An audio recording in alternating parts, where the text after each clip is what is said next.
Right guys, so in this module we're going to be covering all of the research process. Arguably probably the most important process that you're ever going to do, and this should all be done when you very first start working with a brand. Obviously you'll use this as well when you're reaching out to brands as well, but we're just going to go through what it is and all the steps that is going to be in this module. Don't worry, I've got like deep research prompts to do all of this with AI so that we make sure that we're getting everything fast and we're getting all of the right information.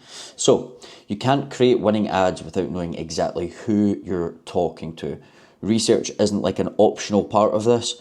It's the difference between a winning ad and a losing ad. We really need to know who we're reaching out to, what they've tried before, all of their we need to know everything, okay? So we've got one prompt, and this is probably the most important part, which is market awareness levels.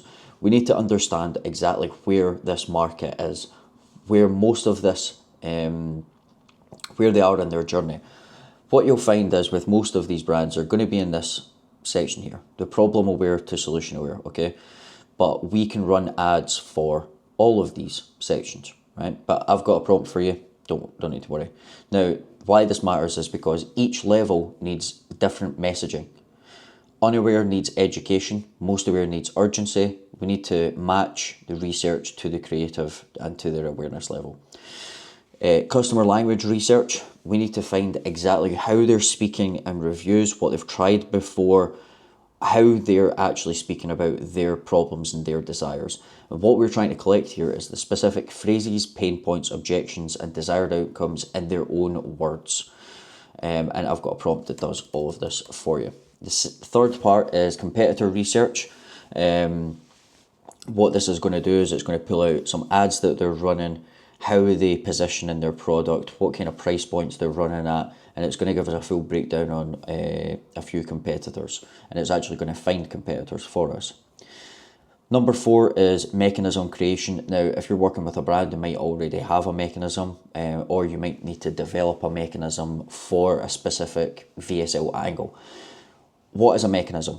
I'm going to go over this in depth and later on in this module, but it's the unique how of how you get your product solves a problem and how it gets them from A to B, essentially. Now, it's broken up into two parts. The unique mechanism of the problem, that's the real reason why they're experiencing what they're experiencing. And then number 2 is the unique mechanism of the solution, and that's kind of your product's mechanism. How does it differ to everything else that they've tried?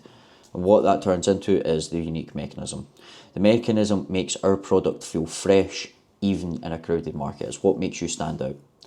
And then the last section is briefing, and that's basically packing all of this research into one brief that's going to look something like this, which has got everything like target audience analysis, real life situations, core problem, the unique mechanism, the product details, everything. It's going to pull every single part of that in there.